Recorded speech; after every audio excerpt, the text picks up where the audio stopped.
ይዙ ይቆያል እንዴ? ዛሬ እኮ አይመጣም። የራሳችንን ጊዜ እንድናሳልፍ ነው የጠራው። አልገባኝም እንዴ? ምን ታካብዳለህ? ምሩ ምን ሆነሻል? የወንድሜ ሚስት እኮ ነሽ። በሆነስ ምን ችግር አለው? አንቺ ለወንድሜ የምትገባ አይነት ሴት አይደለሽ። ምሽ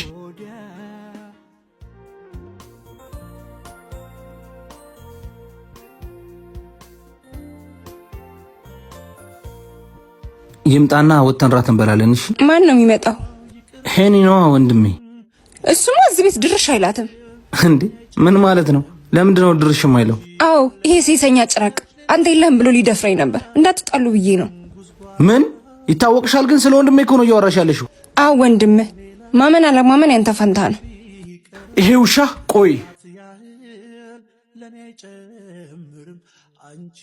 ወንድሜ አንተ ውሻ፣ ሰው ባረኩ ሚስቴን አይንህን ማየት አልፈልግም። ምነው ከሰው መሃል እኔ ብቻ ተገፍቼ ወጣው ከዳርቻ